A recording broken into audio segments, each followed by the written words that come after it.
I first tried online dating my freshman year of college, which was in 2001, in case you can't see my wrinkle. Now, as you may have noticed, I'm 6 feet tall, and when I arrived at my chosen university and realized our men's Division III basketball team averaged 5'8", I abandoned the on-campus scene and went online. Now, back then, online dating was pretty close to the plot of You've Got Mail. You'd write long emails back and forth for weeks before you finally met up in real life, except in my case, you'd realize you have no chemistry, and so now you're back to square one. So while online dating has changed a lot in the last 17 years, many of the frustrations remain the same. Because here's what it does well.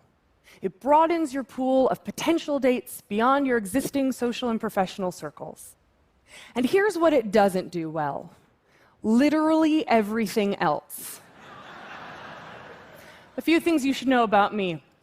I'm an action-oriented, overachieving math and theater nerd who ended up with an MBA. So when things aren't working out, I tend to take a step back, apply my business toolkit to figure out why, and to fix it. My love life was no exception.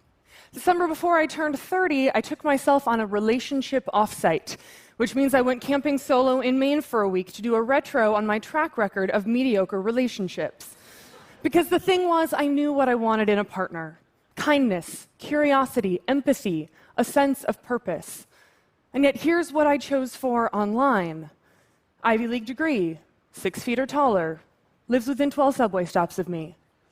It's not that I intentionally prioritize those things, it's just the easiest to vet for online. It kind of is like a resume review, which is why these guys looked great on paper and never quite fit me.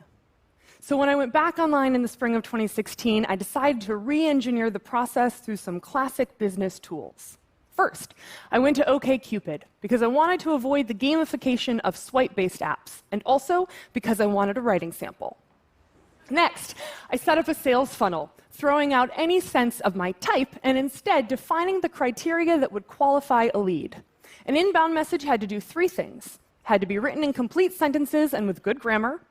I had to reference something in my profile, so I know it's not a copy and paste situation, and it had to avoid all sexual content. I figured this was a pretty low bar, but it turns out of my 210 inbound messages, only 14% cleared that hurdle. Next, I wanted to meet in real life as quickly as possible, because the things I cared about I couldn't see online. But the research and my experience shows you only need about 30 seconds with someone to tell if you click. So I invented the zero date. The zero date is 1 drink, 1 hour, with the goal of answering 1 question. Would I like to have dinner with this person? Not, are they the one? Literally, would I like to spend 3 hours across the table from this person? You tell them you have a hard stop. Drinks with girlfriends, a conference call with China, it doesn't matter. They don't know you. The point is 1 hour. If it's awesome, you schedule a first date. And if it's not awesome, you downshift into entertainer mode and you workshop a few new stories for your next networking event.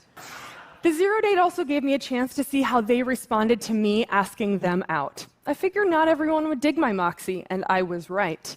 Of my 29 qualified leads, only 15 replied to my message, and of those, 6 scheduled a zero date. My first zero date was with a set designer, and we were both into yoga and preferred our bagels with peanut butter, so it looked pretty promising. But 2 minutes in, I could tell it wasn't going to be a thing, and I was relieved not to be spending dinner with him. After that, I was a little nervous about going to my next zero date, but we had agreed to meet on the Brooklyn Heights promenade with a flask of whiskey to watch the sunset, and honestly, it was 2 blocks from my apartment.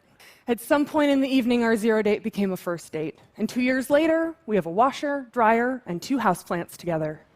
Now, I can't promise you're going to end up with houseplants. But the point of this story is that online dating doesn't have to suck. Don't treat it like a game, and don't treat it like a resume review. Instead, use it to source and qualify leads and then get offline as quickly as possible with the zero date. Because the point of this isn't swiping. It's finding your person. Good luck.